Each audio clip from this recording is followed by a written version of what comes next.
Good morning dear students. Shekhawati के hitech digital platform पर आपका हार्दिक स्वागत है। मैं जी आर चौधरी आपको फाउंडेशन में 11th और 12th में नीट और आईआईटी के सिलेबस को कवर करते हुए फिजिक्स पढ़ाऊंगा। तो अब अपन फिजिक्स शुरू करने से पहले फिजिक्स में काफ़ी जगह मैथमेटिक्स का यूज होता है जो काफ़ी बच्चे पढ़ के भी आए हैं, और कुछ एडवांस मैथमेटिक्स जो अभी तुम लोगों ने नहीं पढ़ी लेकिन 11th और 12th के छात्र मैथमेटिक्स में उसको ज़रूर पढ़ते हैं। तो जो बच्चे बायो लेंगे उनको फिजिक्स में मैथ, जो फिजिक्स में मैथ यूज होगी उसको हम लोग यहाँ पे पढ़ेंगे। क्लियर? तो सबसे पहले हम लोग मैथमेटिक्स का एक सिंपल सा पोर्शन शुरू करते हैं, वो है ट्रिग्नोमेट्री। हालांकि ट्रिग्नोमेट्री आपने 10th में भी पढ़ी है और उससे मिलता जुलता हम लोग यहाँ पे भी उसको डिस्कस करेंगे। जल्दी जल्दी थोड़ा डिस्कस करेंगे इनको, जो चीज़ें तुम्हारे पढ़ी हुई है उनको जल्दी जल्दी डिस्कस करेंगे, और जो चीज़ें तुम्हारे लिए नई होगी उसको अपन डिटेल में भी डिस्कस करेंगे बाद में। ठीक है? तो अब ट्रिग्नोमेट्री में सबसे पहले ट्रिग्नोमेट्री एंगल और ट्राइंगल के रेशियो से रिलेटेड स्टडी है। ठीक है? तो यहाँ पे सबसे पहले अपन बात करें एंगल की कि कोण क्या होता है। तो कोण भी दो प्रकार के होते हैं, एक होता है समतल कोण और एक होता है घन कोण। देखिए समतल कोण तो ये है, जैसे दो अंगुलियों के बीच में ये जो कोण बना वो समतल कोण है। जैसे ये एक रेखा है और ये दूसरी रेखा है, तो दो रेखाओं के मध्य जो कोण बना वो समतल कोण है। समतल क्यों है? क्योंकि इसको एक पर्टिकुलर प्लेन में रखा जा सकता है, इसको एक पर्टिकुलर प्लेन में व्यवस्थित किया जा सकता है। जैसे ये अभी ये इस प्लेन में, इस तल में, फिर इसको ऐसे कर दूं तो ये इस तल में हो जाएगा, एक तल में व्यवस्थित हो सकता है, इसलिए इसका नाम है समतल कोण। तो समतल कोण में हम लोग क्या देखेंगे कि एक भुजा इधर होगी, दूसरी भुजा इधर होगी, और इन भुजाओं के मध्य ये जो कोण बनेगा वो है समतल कोण। ठीक है? अच्छा, इसका मतलब ये हुआ कि ये वाली भुजा और ये वाली भुजा किसी वृत्त की त्रिज्या है, और ये दोनों किसी वृत्त की त्रिज्या है, तो ये एक वृत्त का पोर्शन हो गया, और ये वृत्त का जो पोर्शन है, ये डैश डैश करके मैंने बनाया, ये वृत्त का चाप हो गया।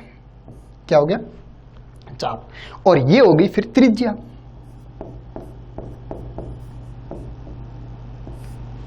ठीक है? अब इस कोण की जो डेफिनेशन हो जाएगी वो कोण की डेफिनेशन हो जाएगी कोण इज इक्वल टू चाप बटे त्रिज्या, है ना? ठीक है? तो हालांकि अभी अपन मात्रक की बात नहीं कर रहे हैं, बाद में करेंगे, लेकिन इसके अगर मात्रक की बात करें तो चाप एक लंबाई है, ये यहां से यहां तक, और त्रिज्या भी एक लंबाई है यहां से यहां तक। तो लंबाई से लंबाई कैंसिल आउट हो जाएगी, तो कोण एक मात्रकहीन राशि है। हालांकि इसको बाद में पढ़ेंगे हम लोग मात्रकों में। ठीक है? अब देखिए, अब मैं अगर घन कोण की बात करूं तो घन कोण कैसा कोण होता है?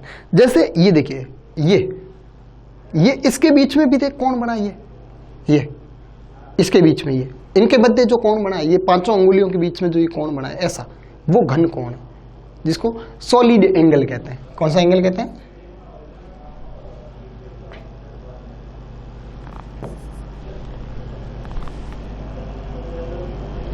Solid angle.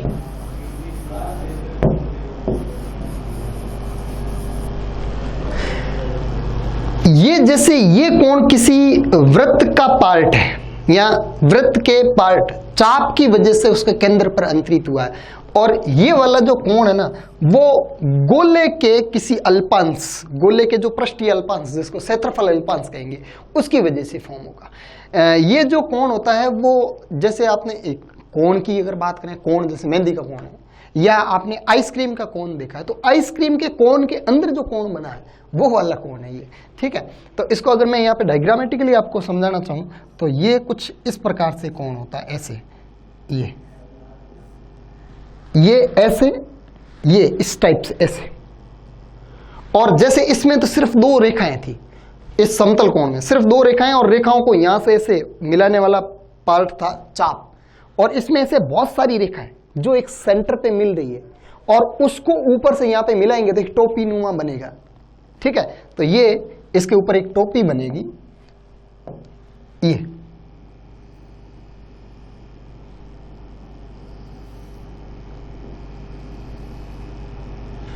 ये इसके ऊपर एक टोपी बन जाएगी ऐसी।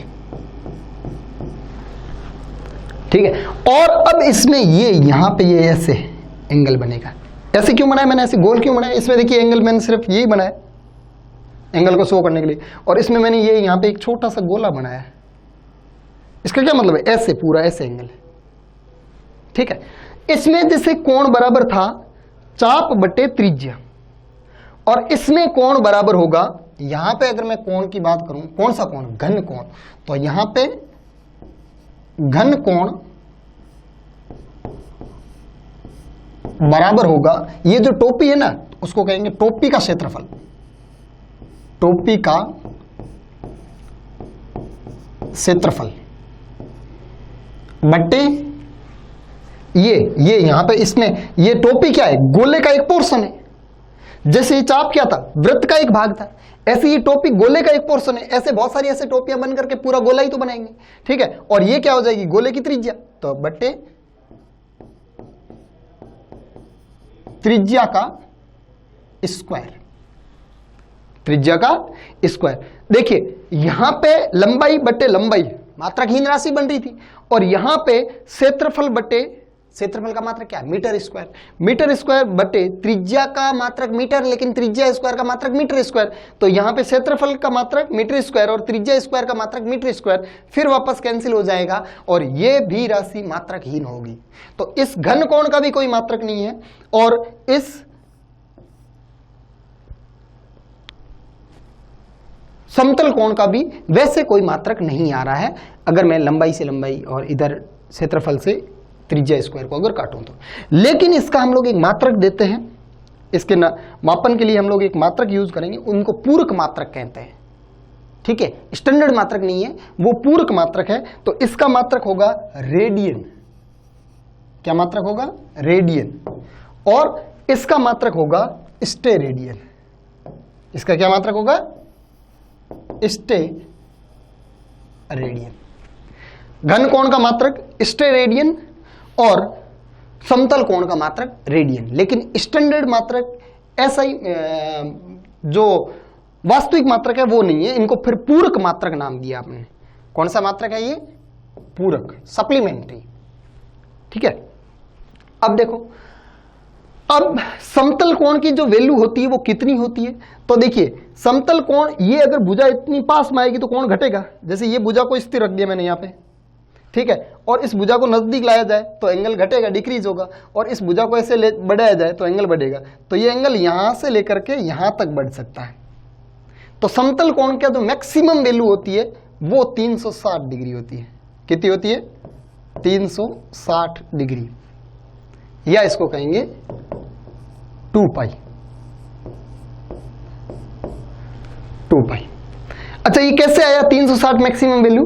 देखिए चाप ये ऐसे बढ़ता जाए बढ़ता जाए बढ़ता जाए बढ़ता जाए तो पूरा वृत्त की परिधि बन जाती है। तो पूरी परिधि कितनी होती है भाई? पूरी परिधि होती है 2 पाई, 2 पाई आर, 2 पाई आर। और त्रिज्या कितनी है? आर, आर से आर कैंसिल, कितना रहा? 2 पाई। तो 2 पाई इसकी मैक्सिमम वैल्यू होती है, इसका अधिकतम मान होता है समतल कोण का। ठीक है, ऐसे ही ठोस कोण का अधिकतम मान, जैसे देखिए ये कोण है, फिर मैं ऐसे ऐसे इसको बढ़ाता जाऊं तो ठोस कोण की वैल्यू बढ़ती जाती है। सॉलिड एंगल की वैल्यू क्या है? बढ़ती जाती है। और इसको बढ़ाते बढ़ाते बिल्कुल घुमा करके ऐसे ले आऊं तो ये पूरा गोला बन जाता है। तो ये जो टोपी है वो टोपी पूरा गोला बन जाता है। और उस फिर पूरे गोले का क्षेत्रफल कितना होता है? आप सब जानते हैं गोले का क्षेत्रफल 4 pi r square, 4 pi r square, और त्रिज्या का स्क्वायर आर स्क्वायर। तो यहां से आर स्क्वायर से आर स्क्वायर फिर कैंसिल हो जाएगा, और इसकी जो मैक्सिमम वैल्यू है, इसकी मैक्सिमम वैल्यू कितनी हो जाएगी? 4 पाई। मैक्सिमम वैल्यू कितनी हो जाएगी? 4 पाई। क्लियर? इस घन कोण को ऐसे ओमेगा से डिनोट करते हैं, ऐसे ये ओम का जो सिंबल है, ठीक है, इसको लगभग कई जगह थीटा से डिनोट किया जाता है। ठीक है, तो यहां पे समतल कोण थीटा से डिनोट किया जाएगा और ये वाला कोण ओमेगा से डिनोट किया जाएगा। बात समझ गए? फिर ये तो 360 डिग्री और 2 पाई रेडियन है, ये रिलेशन है इसमें डिग्री और रेडियन में। ठीक है, आपको पूछा जाए कि डिग्री और रेडियन में क्या रिलेशन है, तो हम कह सकते हैं कि 2 pi radian is equal to 360 degree या pi radian is equal to 180 degree. ठीक है, और अगर अपन एक रेडियन की बात करें कि एक रेडियन कितना होगा, तो हम लोग कह सकते हैं कि एक रेडियन इज इक्वल टू 180 बट्टा पाई। पाई की वैल्यू कितनी 3.14। तो 180 में 3.14 का भाग देंगे तो ये अप्रोक्सीमेटली 57 डिग्री आता है।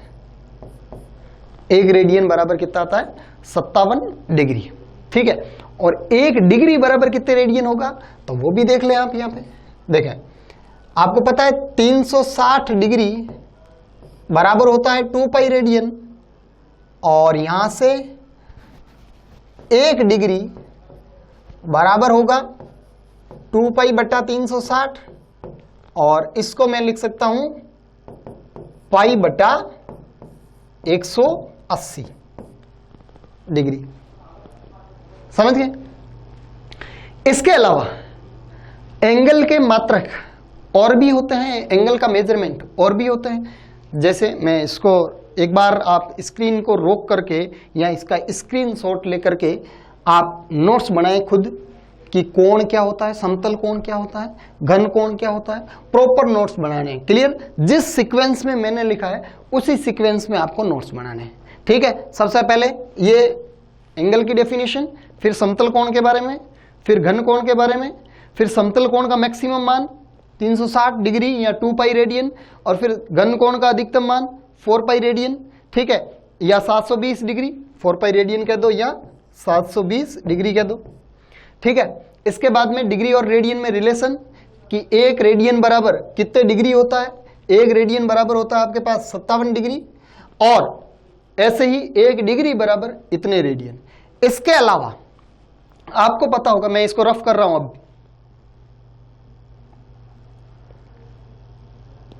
इसके अलावा आपके पास एक degree is equal to 60 minute होता है। एक डिग्री इज इक्वल टू, इसको डिग्री कहेंगे, इसको मिनट कहेंगे। एक डिग्री बराबर 60 मिनट। ठीक है, एवं एक minute is equal to 60 second होता है। दो डैश लगा दिए तो सेकेंड हो गया। क्लियर? ये सारा डिस्कशन था सिर्फ और सिर्फ कोण से रिलेटेड कि कोण क्या होता है, इसका मेजरमेंट क्या होता है। वैसे कोण, डिग्री, रेडियन ये सारे आप लोगों ने पहले पढ़ा, लेकिन घन कोण डेफिनेटली आपने यहां नया पढ़ा। ठीक है, तो ऐसे कुछ चीजें हम लोग मैथमेटिक्स में नहीं पढ़ेंगे, कुछ चीजें ऐसी है जो हम लोग पुरानी डिस्कस करेंगे, जो तुम लोगों ने पढ़ ली लेकिन फिर भी उसको रिवाइज करेंगे। 9th और 10th 8th में पढ़ी होगी। क्लियर? अब अपन आगे बढ़ते हैं। ठीक है, नेक्स्ट है ट्रिग्नोमेट्री रेशियो, त्रिकोणमितीय अनुपात। ये भी आपने पहले डिस्कस किए और खूब सारे पढ़े। ठीक है, ट्रिग्नोमेट्री की आपकी प्रश्नावली भी है 10th क्लास में। अब देखो, ट्रिग्नोमेट्री रेशियो है वो एक समकोण त्रिभुज की भुजाओं के अनुपात से रिलेटेड है। ठीक है, उनकी अलग अलग भुजाओं का अलग अलग भुजाओं के साथ अनुपात एक अलग रेशियो के नाम से दिया जाता है, एक अलग त्रिकोणमितीय अनुपात का नाम दिया जाता है उसका। ठीक है, ये मेरे पास एक समकोण त्रिभुज है जिसका ये एंगल 90 डिग्री होगा। समकोण त्रिभुज का एक कोण 90 डिग्री होता है। ठीक है, इसका ये कोण मैंने थीटा लिया है। कौन सा कोण लिया है? ये थीटा। थीटा के सामने हमेशा लंब होता है। थीटा के सामने क्या होता है? हमेशा लंब। ठीक है, और सबसे बड़ी भुजा या 90 डिग्री के सामने हमेशा कर्ण होता है। सबसे बड़ी भुजा कहते हैं समकोण त्रिभुज में, सबसे बड़ी भुजा कह दो, या 90 डिग्री के सामने का एंगल हमेशा क्या होगा? सामने की भुजा हमेशा क्या होगी? कर्ण। और शेष जो बची है वो क्या होगा? आधार।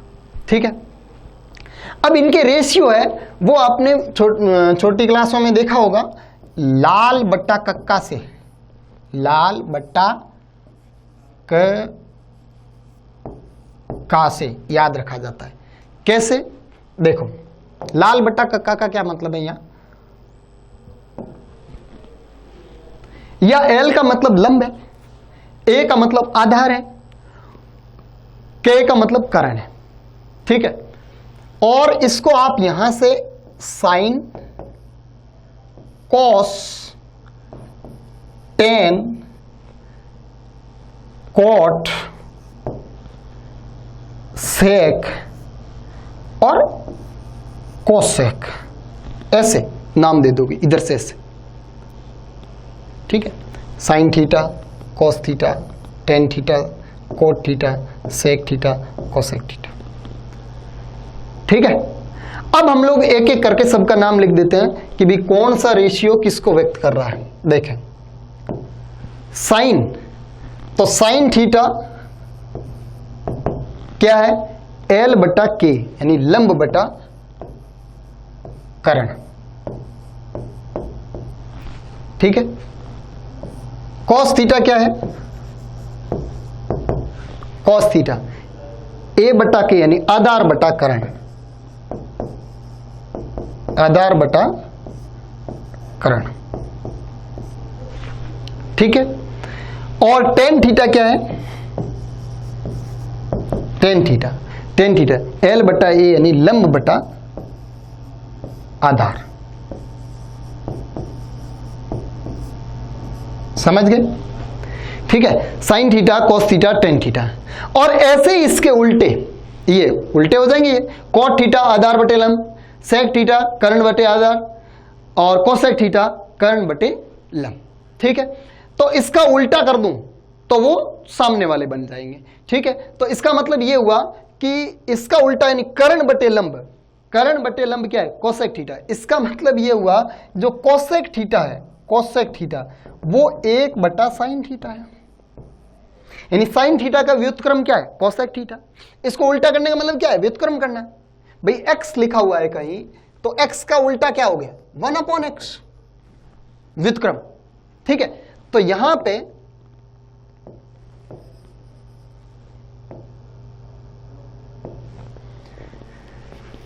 अगला सेक थीटा क्या है, ये तो कोसेक थीटा हुआ। सेक थीटा क्या है बोलो, सेक थीटा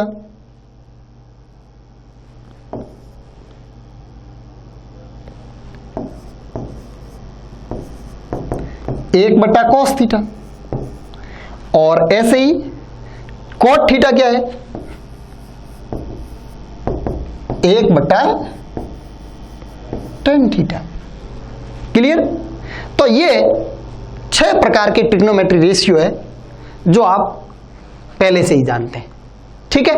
इसको याद रखने के लिए ये लाल बटा कक्का, इससे आप याद रखोगे, ये समकोण त्रिभुज की भुजाओं के रेशियो होते हैं। ओके, आगे बढ़ते हैं अपन।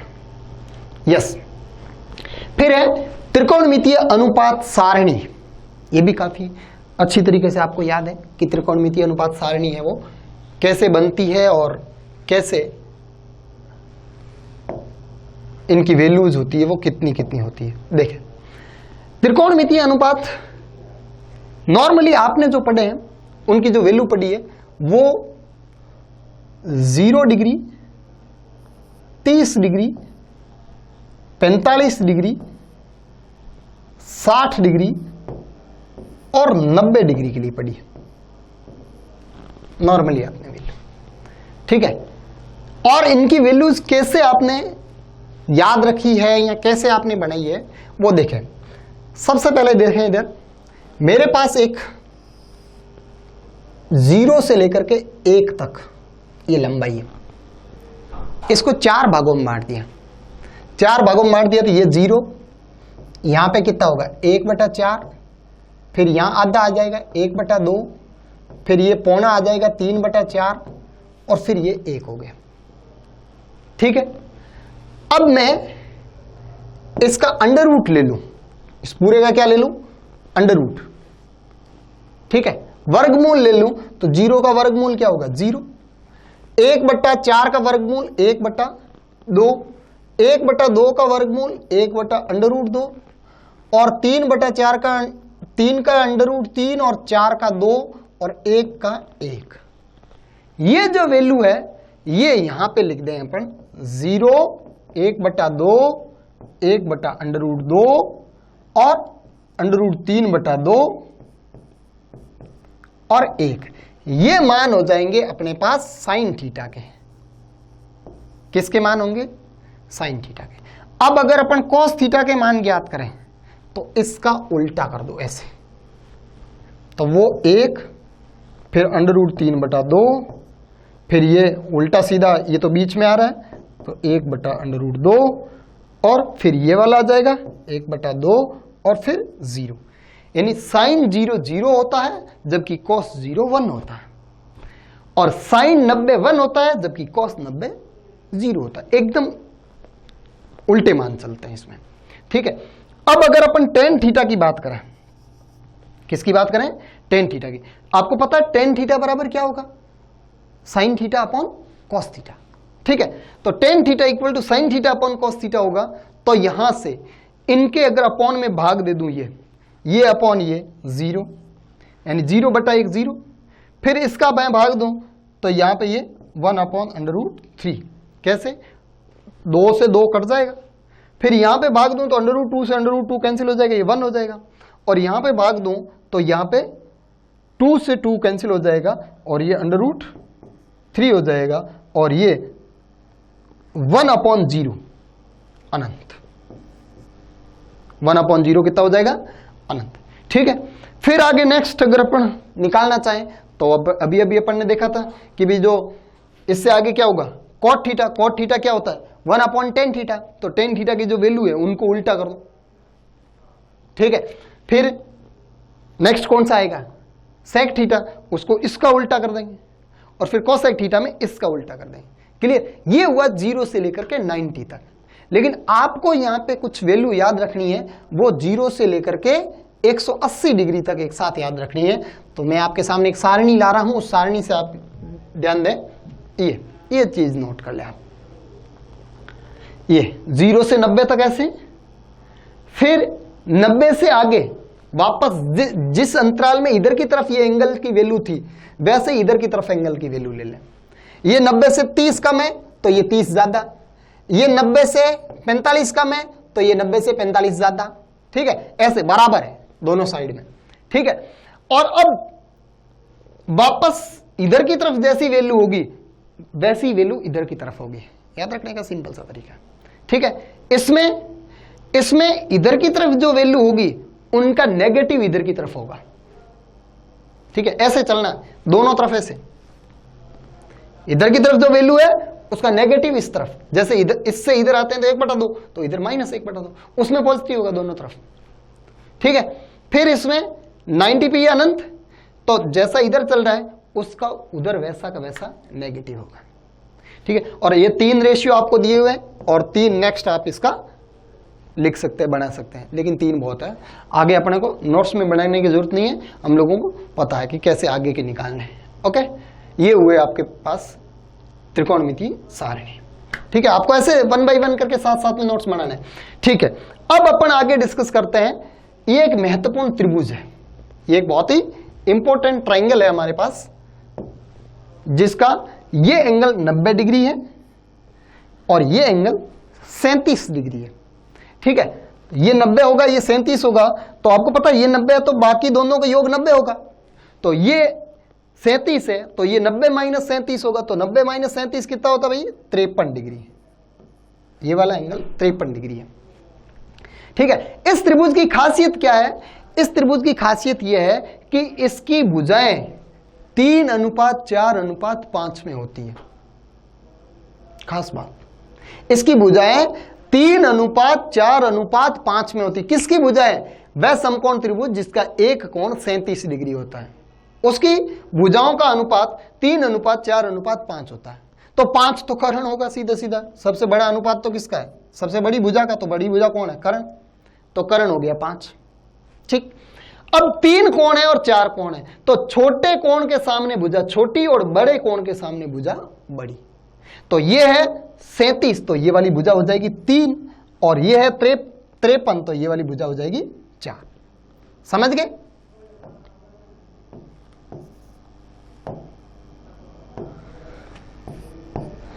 ये वाली 4, ठीक है। अब ये 6, 8 और 10 भी हो सकता है, क्योंकि 6, 8 और 10 भी वापस किस में आ रहा है? 3:4:5 में, ठीक है, मतलब ये 3x 4x 5x भी हो सकता है और x की वैल्यू कुछ भी हो सकती है, समझ गए। तो अब इसमें इस त्रिभुज के अनुसार अब अपन यहां पे साइन 37 की वैल्यू निकालते हैं, साइन 37 डिग्री। तो साइन 37 कितना हुआ बोलो, साइन 37, साइन क्या होता है, लंब बटे कर्ण, तो लंब कितना है 3 और कर्ण कितना है 5, तो 3 बटे 5। cos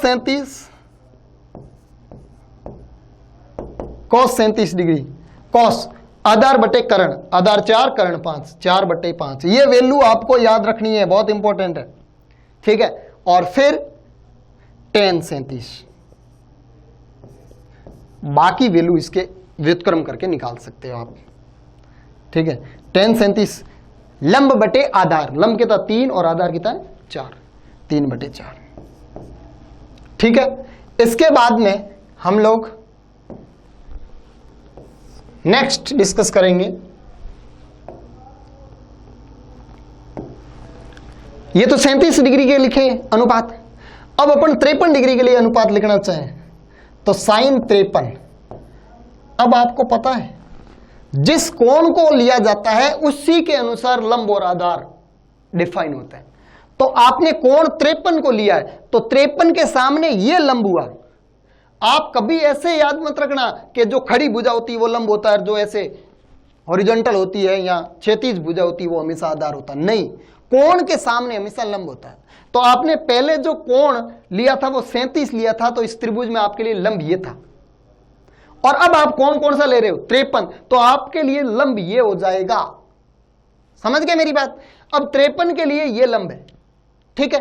तो मुझे साइन 53 की वैल्यू चाहिए, तो साइन 53, पहली बात तो साइन बराबर क्या होता है, लंब बटे कर्ण। साइन क्या होगा, लंब बटे कर्ण। तो लंब कौन है 4 बटे 5, ओके 4 बटे 5, ठीक है।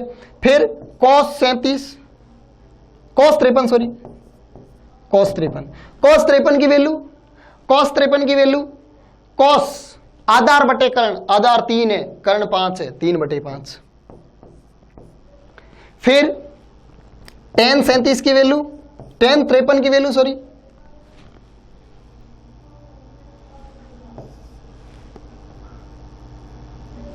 tan 53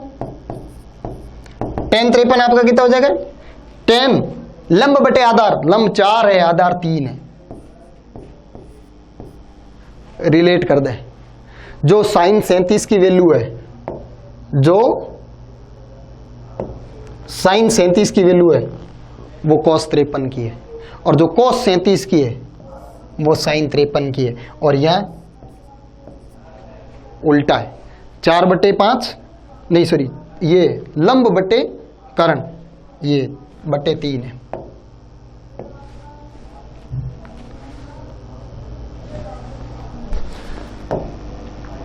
ये करेक्शन कर ले, ये बटे में कितना है 3, ठीक है,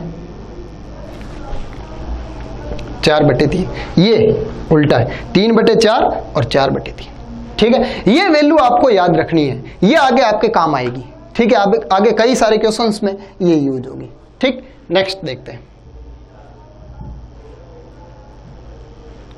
एएसटीसी रूल, ठीक है।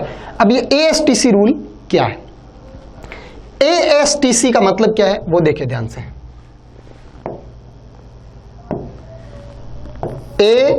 एएसटीसी, ए का मतलब ऑल, एस का मतलब साइन, टी का मतलब टेन, और सी का मतलब कॉस। अब एएसटीसी में देखिए ये एक कोऑर्डिनेट सिस्टम है, एक्स अक्ष और वाई अक्ष से बना हुआ। हमेशा कोण जो नापा जाएगा वो एक्स अक्ष से धनात्मक दिशा में ऐसे नापा जाएगा, ऐसे इधर की तरफ। अगर कोई कोण इधर की तरफ नापा जाता है तो वो प्लस में नापा जाता है, और अगर कोई कोण इधर की तरफ नापा जाता है तो वो माइनस में नापा जाता है। जैसे इधर देखिए,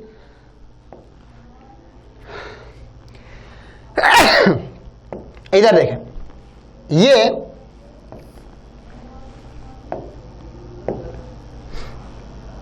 ये कोई भुजा है और इस कोण की बात करूं, मान लो ये 30 डिग्री है तो ये प्लस 30 डिग्री होगा, ठीक है। और ऐसे ही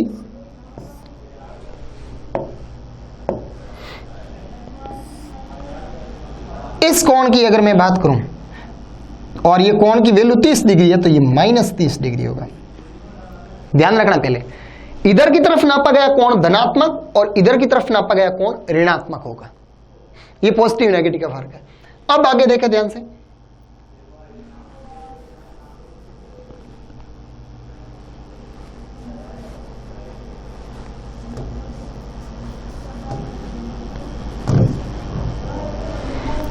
इधर देखें। अब इस फर्स्ट क्वाड्रेंट में, ये फर्स्ट क्वाड्रेंट है,